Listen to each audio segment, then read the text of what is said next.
Hello friends, आज का हमारा टॉपिक होगा जीन पियाजे। जीन पियाजे ये टॉपिक सुपर टेट टेट और सी टेट के लिए बहुत ही महत्वपूर्ण टॉपिक होगा। तो जीन पियाजे के जो की टर्म्स हैं, नोट पॉइंट है और जो उनके सिद्धांत हैं, जो उन्होंने 4 अवस्थाएं दी हैं, आज हम उन सब के बारे में जानेंगे। तो सबसे पहले हम जानेंगे कि जीन पियाजे थे कौन। जीन पियाजे रचनावादी मनोवैज्ञानिक थे जो कहते थे कि बच्चे नन्हे वैज्ञानिक हैं। जीन पियाजे रचनावादी हैं और इनका कथन है बच्चे नन्हे वैज्ञानिक हैं। फिर हम चलते हैं, जानते हैं कि इनकी थियरी कौन सी थी। तो जीन पियाजे की थियरी थी कॉग्निटिव डेवलपमेंट, संज्ञानात्मक विकास। इसके आगे हम देखेंगे इनके कुछ की टर्म्स हैं, जैसे thinking, active learner, mental process, problem solving और फ्लेक्सिबिलिटी।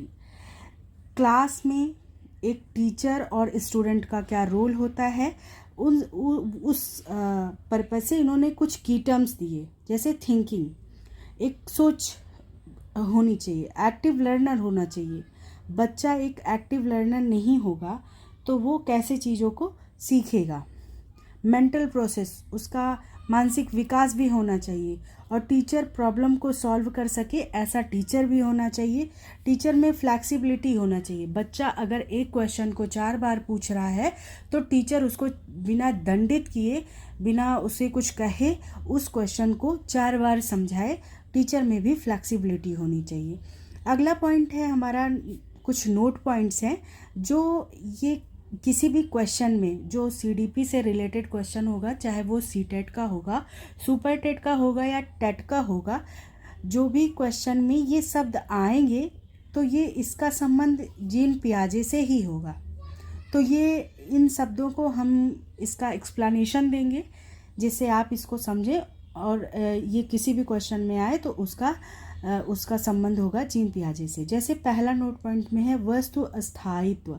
वस्तु अस्थायित्व को इंग्लिश में बोलेंगे ऑब्जेक्ट परमानेंस। जैसे छोटे बच्चों को कोई चीज़ दिखाई नहीं दे रही है, वस्तु भले ना दिखाई दे, उसका अस्तित्व रहेगा। जैसे बच्चा रोता है तो उसको लगता है कि मेरी माँ यहीं होगी, भले से उसकी माँ कहीं दूर भी होगी, तो वो रोएगा तो उसे लगेगा कि मेरी माँ है यहाँ पे। तो वस्तु उसको दिखे या ना दिखे, लेकिन उसका अस्तित्व रहेगा। दूसरा होगा जीववाद। जीववाद को बोलेंगे एनिमिज्म। एनिमिज्म क्या है? एनिमिज्म है जैसे कोई खिलौना है, गुड़िया है, टैडी है, कुछ भी है, तो वो उसको बच्चे को लगेगा कि ये जीवित है, इसमें जान है, तो वो खिलौने को जीवित रखना भी जीववाद या फिर इसको एनिमिज्म कहेंगे। तीसरा हमारा होगा प्रतिक्रियावादी। प्रतिक्रियावादी मतलब रिफ्लेक्स एक्शन, क्रिया दोहराकर खुश होना। जैसे क्रिया दोहराकर, तो हमारा हुआ था वस्तु अस्थायित्व, जीववाद और प्रतिक्रियावादी।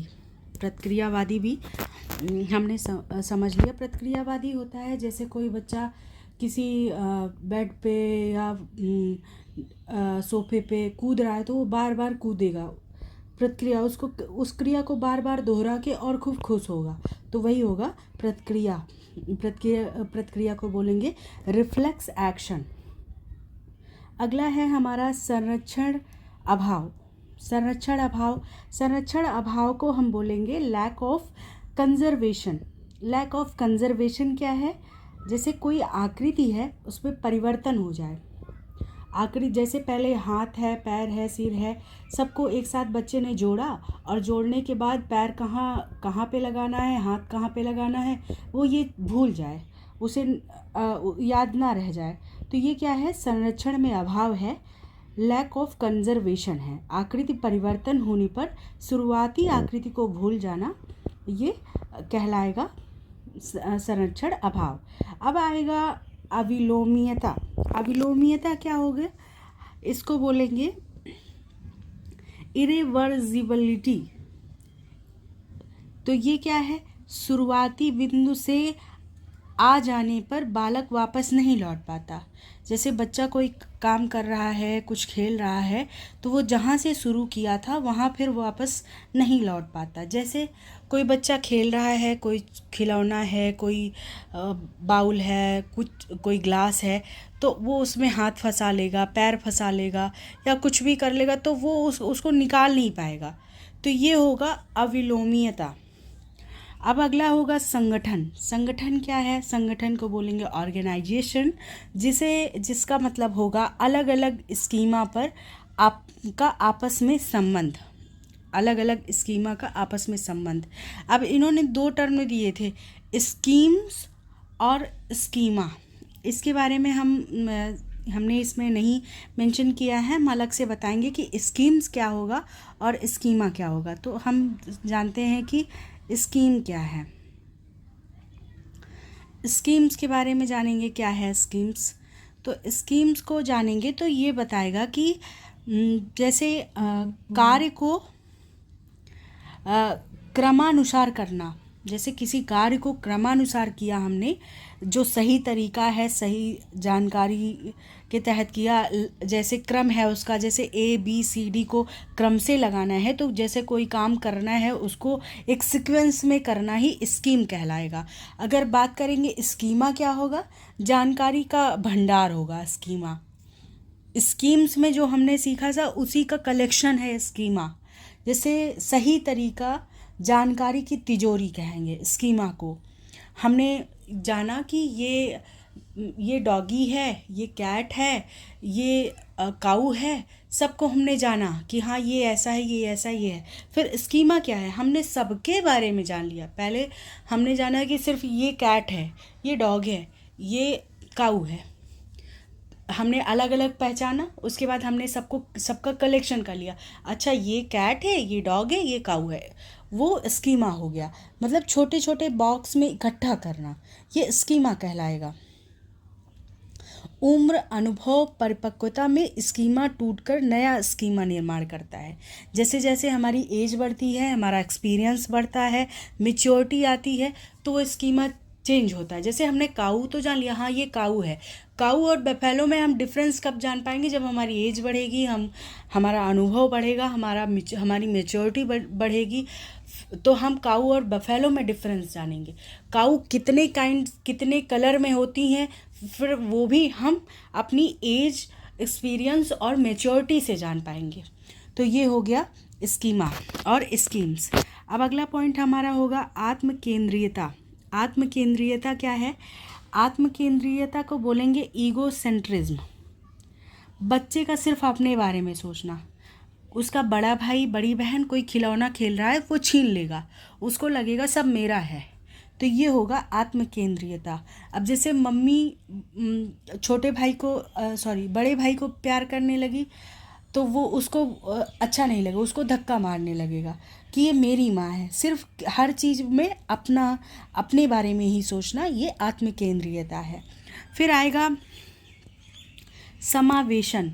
समावेशन को बोलेंगे एसिमिलेशन। एसिमिलेशन क्या है? समावेशन क्या होगा? मतलब कोई जानकारी है, पुरानी जानकारी है, दोनों को मिला दो, वही समावेशन हो जाएगा। और समायोजन, समायोजन को क्या बोलेंगे? समायोजन को एकोमोडेशन बोलेंगे। समायोजन हो गया। अब समायोजन क्या है? जो समावेशन हुआ है उसको मॉडिफाई कर देंगे, उसको मतलब जो पुरानी जानकारी थी उसको उसमें और जानकारी इकट्ठा कर लेना, modification of a praevia schemes, तो वही क्या होगा? एकोमोडेशन या समायोजन होगा। अब संतुलन, परिपक्वता। संतुलन क्या? दो चीज़ों में विरोध नहीं होता, तो वही संतुलन परिपक्वता है। जैसे कोई चीज़ है, जैसे मम्मी सिर्फ एक ही बच्चे की नहीं, उसको बाद में समझ आ गया मम्मी मेरी भी है, इसकी भी है, तो वही है संतुलन परिपक्वता, वही है इक्विलिब्रियम। मैच्योरिटी। लक्ष्योन्मुखी व्यवहार। लक्ष्योन्मुखी व्यवहार क्या है? जैसे गोल ओरिएंटेड बिहेवियर, बालक द्वारा लक्ष्य की दिशा में व्यवहार करना, यही है लक्ष्योन्मुखी व्यवहार। अब ये शब्द जिसमें आएंगे वो उसका संबंध जीन पियाजे से होगा। अब हम चलते हैं आगे। अब इन्होंने 3 सिद्धांत दिए थे, जीन पियाजे ने 3 सिद्धांत दिए, संज्ञानात्मक विकास का सिद्धांत, नैतिक विकास का सिद्धांत और भाषा विकास का सिद्धांत। तीनों का संबंध किससे होगा? जीन पियाजे से होगा। जीन पियाजे ने 3 सिद्धांत दिए, संज्ञानात्मक विकास सिद्धांत, नैतिक विकास और भाषा विकास सिद्धांत। अब इन्होंने 4 अवस्थाएं दी हैं। 4 अवस्थाएं कौन कौन सी हैं? एक संवेदी पेशी है, एक पूर्व संक्रियात्मक है, एक मूर्त संक्रियात्मक है, एक अमूर्त संक्रियात्मक है। ये एज स्टेज है, किसी बच्चे की स्टेज है, उसकी अवस्था है, उसके बारे में जीन पियाजे ने बताया। जैसे उन्होंने पहले बताया संवेदी पेशी अवस्था क्या है, जिसे 0 से 2 साल 0 to 2 ईयर के बच्चे होते हैं संवेदी पेशी में। अब 0 से 2 साल के बच्चे क्या करते हैं? 0 से 2 साल के बच्चे क्या करेंगे? वो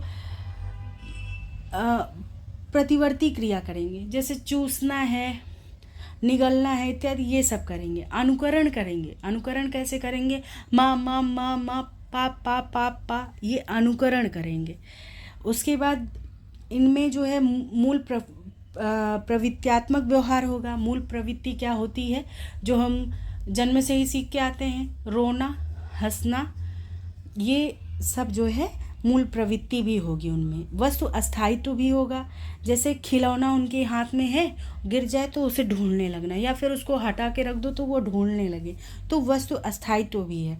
और सेंस, जो हमारे सेंस होते हैं, आँख नाक कान, उनका प्रयोग होना, तो इसमें संवेदी पेशी अवस्था में ये होगा। और कल्पनात्मक खेल की शुरुआत भी करना, स्मृति आधारित अधिगम भी होगा और मानसिक निरूपण भी होगा। तो ये होगा संवेदी पेशी की बात हो गई। अब चलते हैं पूर्व संक्रियात्मक अवस्था। पूर्व संक्रियात्मक अवस्था में क्या होगा? पूर्व संक्रियात्मक अवस्था में, जिसे बोलेंगे इंग्लिश में प्री ऑपरेशनल स्टेज, जो 2 to 7 ईयर होती है। इसमें क्या होता है? इसमें सिंबॉलिक फंक्शन होगा, प्रतीकात्मक ज्ञान होगा। प्रतीकात्मक ज्ञान मतलब इसमें इस अवस्था में बालक में प्रतीकात्मक जो सिंबल है, खेल का गुण आ जाता है, जिसमें वह एक वस्तु को दूसरी वस्तु समझकर खेलता है। और इसमें आत्म केंद्रीयता भी का जन्म होगा, और सजीव निर्जीव में वो फर्क कर पाएगा कि ये डॉल सजीव है, ये कैट निर्जीव है। मतलब हर सजीव निर्जीव में, उसमें लिविंग नॉन लिविंग में, उसमें फ़र्क करना जान जाएगा 2 से 4 साल की अवस्था में, मतलब पूर्व संक्रियात्मक प्री ऑपरेशनल स्टेज में। और इसमें क्या होगा? अहम केंद्रित होगा, अपलटावी होगा। अपलटावी क्या है? अपलटावी है जैसे कोई खेल खेल रहा है, वो उसको फिर से वहाँ पे ना पहुँच पाए, वही अपलटावी है। अभी इसके पहले हमने जाना अपलटावी क्या था। और समस्याओं की पहचान कर पाना, उपचारात्मक परिणाम, कंजर्वेशन और केंद्रीकरण, क्रमबद्धता, ये सब इसमें आएगा प्री ऑपरेशनल स्टेज में। अब मूर्त संक्रियात्मक अवस्था क्या है? इसमें सबसे पहले गणितीय तर्क, ये मूर्त संक्रियात्मक 7 से 11 वर्ष में गणितीय तर्क कर लेता है। संरक्षण होगा, पलटावीपन होगा। अगर कोई गेम है, उसमें एक सुपरमैन का हाथ पैर नाक सब जोड़ना है, तो उसको जोड़ेगा, फिर खोल के रख दो तो फिर से वो सही से उसको फिर से जोड़ ले, वो पलटावीपन हो गया। क्रम परिपक्वता, 1 के बाद 2 आएगा, 2 के बाद 3 आएगा, 3 के बाद 4 आएगा, ये क्रम परिपक्वता भी हो गया। संरक्षण भी होगा, चिंतन की शुरुआत हो जाएगी। चिंतन की शुरुआत हो जाएगी, जैसे उसका एग्ज़ाम है, उसको पढ़ना है, उसको इस सब्जेक्ट की तैयारी करना है, तो ये 7 से 11 वर्ष का बच्चा अच्छे से समझ पाता है। तो पोस्ट ऑपरेशनल स्टेज था ये। तो इसमें संरक्षण आ गया, पलटावीपन आ जाएगा, विकेंद्रीकरण आ जाएगा, तार्किक चिंतन की शुरुआत हो जाएगी, कार्यकरण, वर्गीकरण, अनुमान लगाना, इसकी शुरुआत हो जाएगी, तर्क करना, इसकी शुरुआत हो जाएगी, क्रम परिपक्वता आ जाएगा, गणितीय संक्रिया जैसे जोड़, गुणा, भाग, ये सब सीख जाएगा वो, संख्या, भार, क्षेत्र आदि की समझ हो जाएगी। अब लास्ट स्टेज पे चलते हैं। लास्ट स्टेज है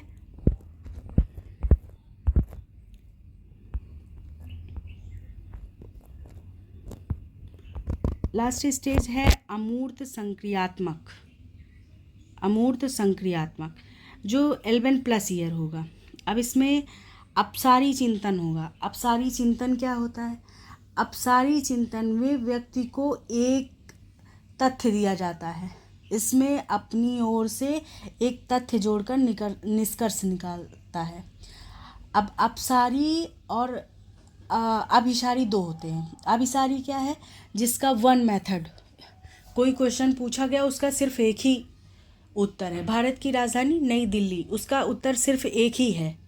ताजमहल कैसे बना है? अब ये अपसारी हो गया। इसके बहुत सारे मेथड से बता सकते हैं।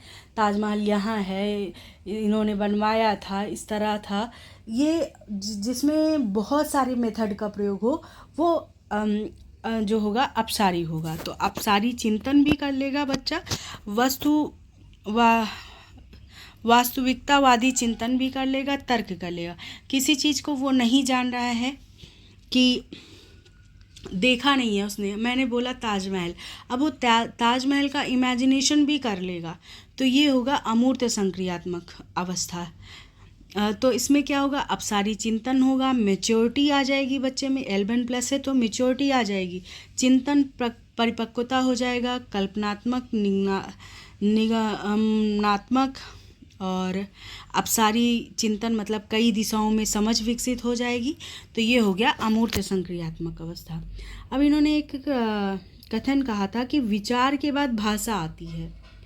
भाषा के बाद विचार नहीं, विचार पहले आएगा फिर बाद में भाषा आएगी। Thinking before learning. तो और बाकी इनके नैतिक विकास के सिद्धांत हैं और आगे इसके बहुत सारा है। तो आज के लिए बस इतना ही। अगर आपको ये सेशन अच्छा लगा हो तो प्लीज़ लाइक और सब्सक्राइब कीजिएगा।